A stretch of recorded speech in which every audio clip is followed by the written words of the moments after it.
Hey again, it's Sean LaFlock, head performance coach at CrossFit Delray Beach. Today, I thought I'd talk about a couple topics that have come up amongst both clients and those who I coach. One thing is the idea of tempo. I've kind of went over this before, and for some of us, I've in person was able to articulate how important tempo is. But I figured I'd shoot it in a video just so it's a little bit easier to explain why we do tempo and what tempo actually is. So, tempo, I've explained before, is four numbers that demonstrate what the actual rhythm of the movement is going to be. There's the eccentric phase, the lowering of the weight. There's the pause after the eccentric. Then there's the concentric phase against gravity. And then finally, there is the pause after the concentric.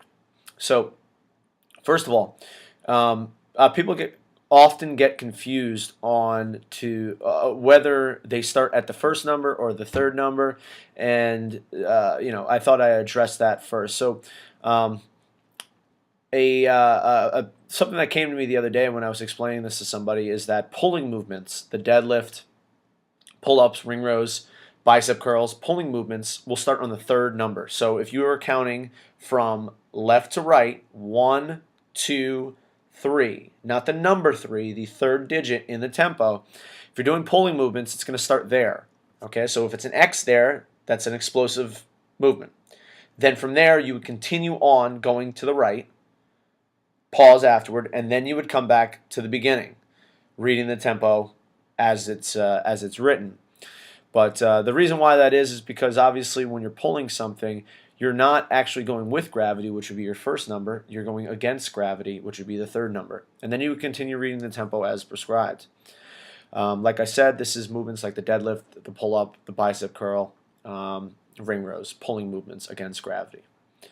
Now, in terms of the actual tempo and how to count that tempo, the best way to do it is just by counting seconds. Okay? For most people, you're going to be unable to really count the tempo out honestly. So what I've adapted is the use of tempo trainers.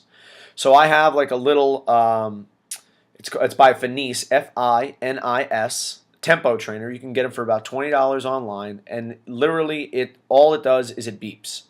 That's one way of going about it. Another way of going about it is just going onto an iPhone or your Android phone and getting yourself a metronome or some kind of tempo trainer.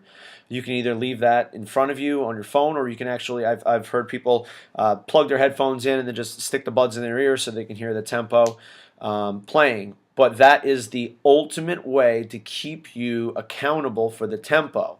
So for those of you who are doing 5-0 XO tempos, and you're really for say 8 to 10 reps, and you're not feeling like you're ready to pass out after that work set, you're not doing it correctly. Okay, even with a bar, you're going to feel that pretty severely. So if you're not doing the tempo correctly, you're not getting the stimulus.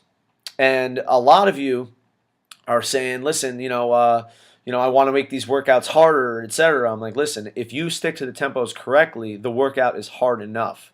So, just to give you an idea, a back squat is 1. So it's a 4-0 XO tempo. 1, 2, 3, 4, up. 1, 2, 3, 4, up. If you're not doing it at that tempo and it's prescribed, you're really not going to get the stimulus. And I don't care how much weight you can do. If if you're not following the tempo and you're doing a 4-0 XO and you put, and you're just doing it turning it into a 1-0 XO or a 2-0 XO, then you're really not going to get the desired outcome of the workout.